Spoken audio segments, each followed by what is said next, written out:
హైడ్రా మూసీ విషయంలో కాంగ్రెస్ ప్రభుత్వ తీరుపై మరోసారి తీవ్రంగా ఫైర్ అయ్యారు మాజీ మంత్రి హరీష్ రావు. హైడ్రా పేరుతో పేదల మెడ మీద కత్తి పెట్టి ఖాళీ చేయిస్తున్నారని మండిపడ్డారు. సీఎం రేవంత్ రెడ్డి రియల్ ఎస్టేట్పై దృష్టి పెట్టారని ఆరోపించారు.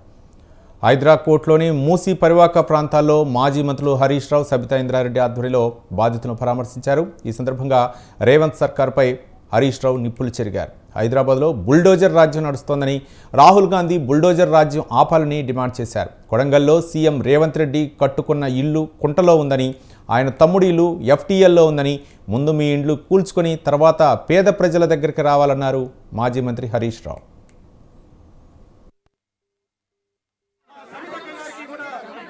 రేవంత్ రెడ్డి తమ్ముడు ఆయనకు నోటీస్ ఇచ్చిండ్రు, నెల రోజులు నోటీస్ ఇచ్చిండ్రు. ఆ కాలనీకి నెల రోజులు నోటీస్ ఇస్తే కోర్టుకు పోయి మెల్లగా స్టే తెచ్చుకో అన్నట్టు ఆయన పోయిండు. కోర్టులో కేసు వేస్తే గవర్నమెంట్ ప్లీడర్ GPY ఏం చెప్పిండంటే, మేము ఇప్పుడే కూలగొట్టాం, మేమంతా సర్వే చేస్తాం, FTL నిర్ధారణ చేస్తాం, అప్పటి కూలగొట్టమని ప్రభుత్వ ప్లీడరే పోయి హైకోర్టులో అఫిడవిట్ వేసిండు. అంటే ఈ తమ్ముడికి బలిసిన వాళ్ళకు ఒక న్యాయం, ఈ పేదోళ్ళకు మాత్రం నోటీస్ లేదట. ఈ పేదోళ్లకు కనీసం అడగరట. రాత్రికి రాత్రే వచ్చి పోలీసు వాళ్ళని పెట్టుకొని నంబర్లు చేస్తాం, కూలగొట్టమంటే ఇది ఏం రాజ్యం అని నేను అడుగుతా ఉన్నా. పేదలకు మీరు సాయం చేస్తారా, పేద బతుకులు ఆటం చేస్తారా అని నేను అడుగుతా ఉన్నా. అందువల్ల ఎట్టి పరిస్థితుల్లో మీరు ధైర్యంగా ఉండండి, మీ ఉద్యోగాలు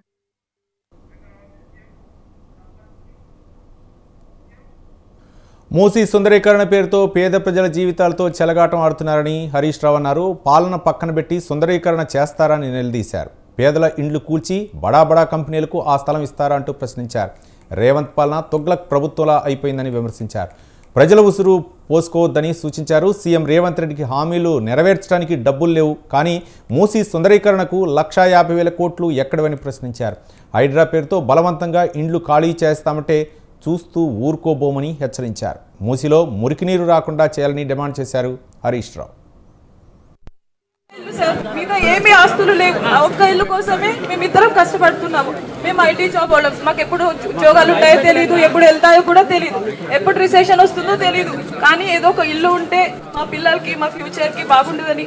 నేను అనంతపూర్ ప్రాపర్ సార్, నాది హైదరాబాద్ కాదు. అనంతపూర్ నుంచి ఇక్కడ వచ్చి మా జాబ్స్ ఉన్నాయి, మేము ఇక్కడ ఏదో మా పిల్లల ఫ్యూచర్ బాగుంటుందని అక్కడ ఏదో ఆస్తులు అమ్ముకొని ఇక్కడ వచ్చి కొన్నాం సార్. ఇప్పుడు సడన్ గా వచ్చి ఇది మీ ఇల్లు కాదు, మీ ఇల్లు పూజ చేస్తామంటే మేము ఎక్కడ వెళ్ళాలి? మాకు ఏ 2 BHK వద్దు సార్, ఏమీ వద్దు. మాకు ఇక్కడ ఆఫీసెస్ దగ్గర, స్కూల్స్ దగ్గర పిల్లలు సేఫ్ గా ఉన్నాము. ఎన్ని రోజులు ఒక టెన్షన్ లేకుండా నిద్రపోయే వాళ్ళు. ఒక్క నిమిషం కూడా మాకు కరెంట్ పోయేది కాదు. ఇప్పుడు అన్ని కష్టాలే సార్. 9 months నుంచి చాలా కష్టపడుతున్నాం సార్. నిద్రపోవాలంటే భయం వేస్తుంది, లారీ సౌండ్ వస్తే భయం వేస్తుంది. పిల్లలు ఎగ్జామ్స్ ఉన్నాయి, హాఫ్ ఇయర్లీ ఎగ్జామ్స్ జరుగుతుంది. మా పిల్లలకి ఎలా చదివించుకోవాలో మా కాన్సన్ట్రేషన్ ఇవ్వలేకపోతున్నాం, సరిగా వంట చేయలేకపోతున్నాము. హస్బెండ్స్ కాన్సన్ట్రేట్ చేసి జాబ్స్ చేయలేకపోతున్నారు. ఆఫీస్కి వెళ్తే ఇంటి దగ్గర వచ్చి ఎవరు మార్క్ వేస్తారో, ఎవరు వచ్చి కూలగొడతారో చాలా టెన్షన్ గా ఉంది సార్. సర్వేలో చెప్తున్నారు సార్, మాకున్నది ఒకే. రేవంత్ రెడ్డి కూడా మౌనాన్ని వీడాలి, బయటకు రావాలి, దీని మీద స్పష్టమైన ప్రకటన చేయాలని చెప్పి కూడా BRS పార్టీ డిమాండ్ చేస్తుంది.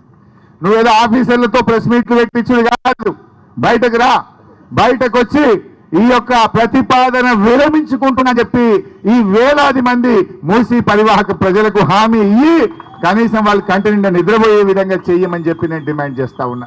నువ్వేదో మౌనంగా లోపల కూర్చుండగా పేదల జీవితాలు కూల్చే హక్కు నీకు కానీ నీ ప్రభుత్వానికి లేదు అని చెప్పి మేము హెచ్చరిస్తా ఉన్నాం. అందువల్ల ఆయన కూడా మౌనం వీడాలి, బయటకు వచ్చి ఈ ఆలోచన, ఈ ప్రతిపాదన విరమించుకొని ఇంకా ప్రజలకు చేయాల్సిన పనులు చాలా ఉన్నాయి. నీ సుందరీకరణ కాదు, ఇది పేదల బతుకులాగం చేసే పని చేస్తా ఉన్నావు.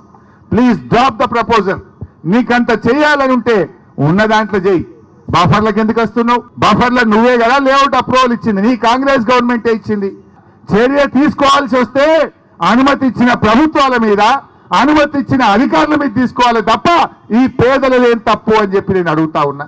హైదరాబాద్ చుట్టూ ఇంకా ఖాళీ జాగాలు బాగున్నాయి, అక్కడ పోయి చేసి సుందరీకరణ. ఉన్న చెరువులను కాపాడే ప్రయత్నం చేయి. కానీ మూసీ పరివాహక ప్రాంతంలో మూసీ 2 వైపులా ఉండే ప్రజల ఉసురు పోసుకోవద్దని మరొక్కసారి ప్రభుత్వాన్ని హెచ్చరి. రోజు పేపర్ తిప్పితే చాలా మంది ఆడపిల్లలు స్కూళ్ళల్లో, హాస్టళ్లలో రెసిడెన్షియల్ స్కూళ్ళల్లో టాయిలెట్లు లేక ఇబ్బంది పడుతున్న ఫోటోలు పేపర్లు చూస్తున్నాం. నీ దగ్గర అన్ని డబ్బులుంటే ముందు పోయి గవర్నమెంట్ స్కూళ్లకు బిల్డింగ్లు కట్టు, ఆడపిల్లలకు టాయిలెట్లు కట్టు. ఎన్నో అత్యవసరమైన పనులు ఎన్నో ఉన్నాయి.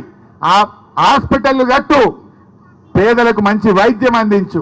నిన్న మేము గాంధీ ఆసుపత్రికి పోతే పారాసిటమాల్ గోళీలు లేవట, టానిక్ లేదు, గోళీలు లేవు, మందులు లేవు. ఏందయ్యా అని అడిగితే డబ్బులు లేవు సార్ అంటున్నాం. టిఎస్ఎంఐడిసికి డబ్బులు ఇవ్వకపోతే మందులు సప్లై చేసేటోళ్ళు ప్రభుత్వ దవాఖానాలకు మందులు సప్లై చేయడం ఆపేసిండ్రు. గా మందులు కొను, పేదలకు వైద్యం అందించు. అది విడిచిపెట్టి మూసి కడతా, మూసి సుందరీకరణ.